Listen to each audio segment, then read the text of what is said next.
And when I was on these dates, my dates would ask me what I was doing with my life, general first date conversation, and I would talk about being on a dating app, making a dating app.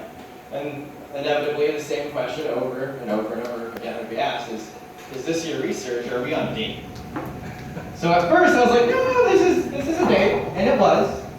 But over time, I became less sure where the date ended and the research began.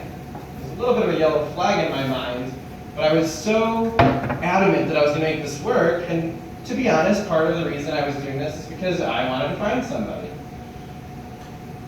So basically, I lived and breathed dating apps. I was going on so many dates I had to keep track of everything in an Excel spreadsheet, which anything involving Excel and dating is by default a no-no. I was reading about a dozen books on dating and the dating industry. I had interviewed at Coffee Meets Bagel. I had talked to people at Zeus. I talked to people at other dating apps, and I was consulting for another dating app. There was a shadow stage startup that was started by ex-Google employees. This was my life, and I became extremely disenchanted and disappointed, and I felt hollow and fake, and I was less happy than when I started.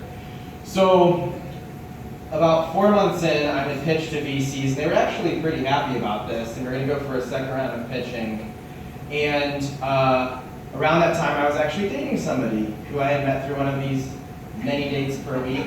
She actually was the CEO and founder of a dating app. Did I make this stuff up? It was for seniors. She's very successful still in this dating space.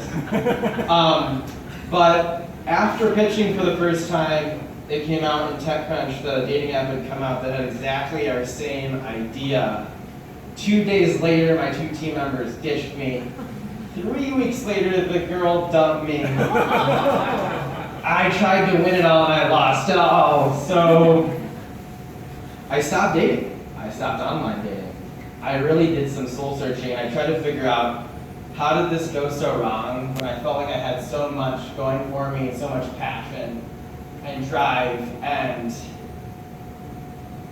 I just went numb. I just could not figure it out. So I took about 3 or 4 months away from dating, and I kind of just realized that I had tried so hard to engineer a solution, so hard using digital technology to solve what I thought was a problem. And what I realized was, for me, at that stage of my life, I had overdone it, and really what I needed to do was settle down, relax, and meet people in real life and see if it develops organically, meet people as people, friendship, professionally, romantically, and see what happens.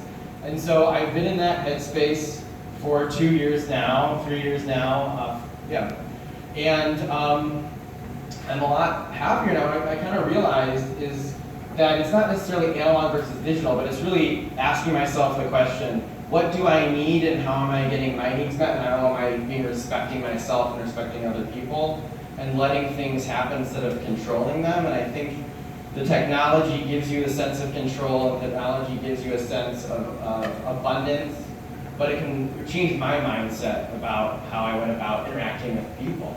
And so now I limit my online dating time, and I'm off most of the social networks, and I'm very mindful about how I spend my time and when I'm inhabiting the digital and when I am being in the real world, turning them off my phone when I'm at dinner with people.